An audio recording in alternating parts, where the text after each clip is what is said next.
Halo semuanya, Assalamualaikum warahmatullahi wabarakatuh. Kembali lagi dengan saya. Di video kali ini saya akan membahas tentang struktural genetik. Struktural ini dibutuhkan untuk mengetahui unsur-unsur berdasarkan paradigma membangun struktur kebahasaannya dan mengetahui pola strukturnya. Tujuan yang lain dari konsep teori struktural adalah untuk menjaga kritik sastra agar tetap bekerja.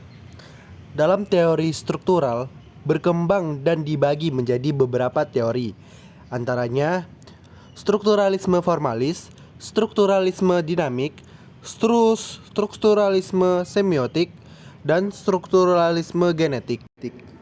Secara definitif, strukturalisme genetik adalah analisis struktur dengan memberikan perhatian terhadap asal-usul karya sastra.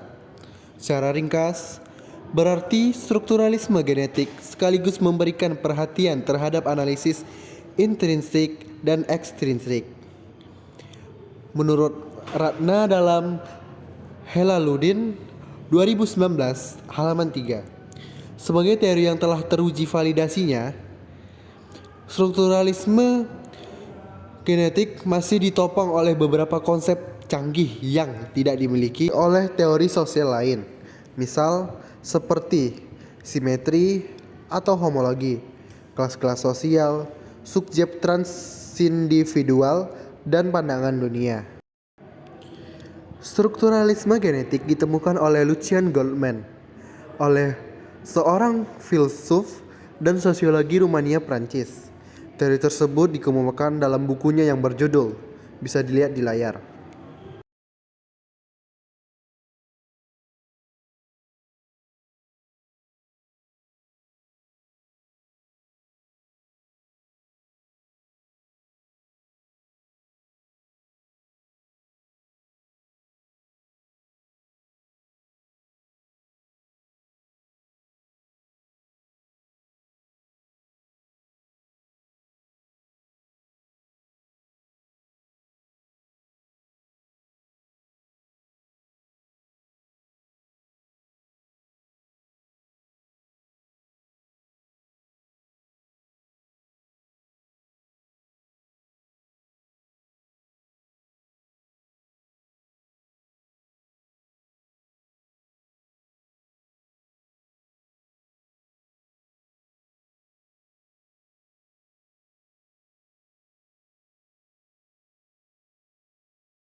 Secara sederhana, kerja peneliti strukturalisme genetik dapat diformulasikan dalam 3 langkah yang meliputi penelitian bermula dari kajian unsur intrinsik, baik secara parsial maupun dalam jalinan keseluruhannya.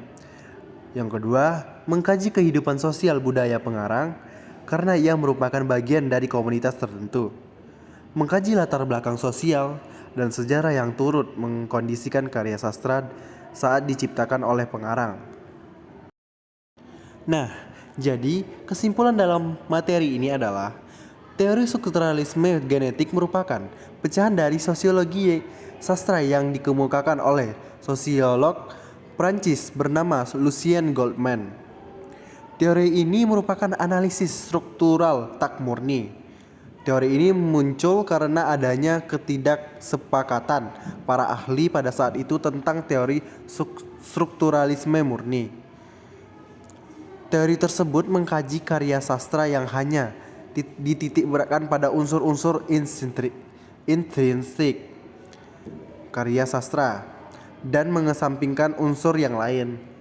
Dengan menggabungkan unsur intrinsik dan ekstrinsik, karya sastra akan dirasakan lebih adil dan demokrat dalam menganalisis karya sastra.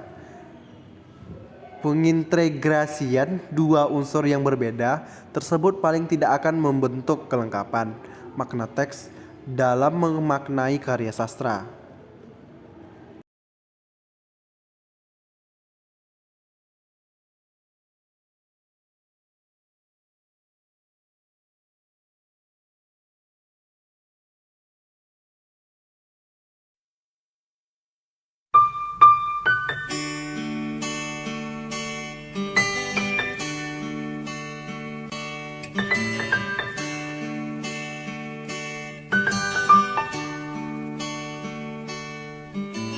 Perjalanan ini terasa sangat menyedihkan. Sayang engkau tak duduk di sampingku kawan. Banyak cerita yang mestinya kau saksikan di tanah kering bebatuan. Oh, oh. Oh, oh, oh,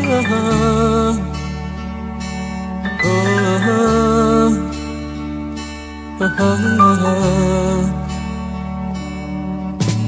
Tubuhku terguncang dihempas batu jalanan.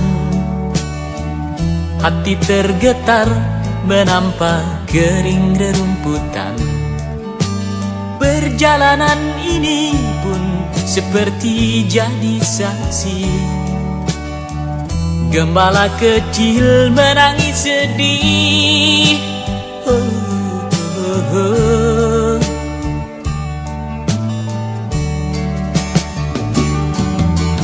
Kawan coba dengar apa jawabnya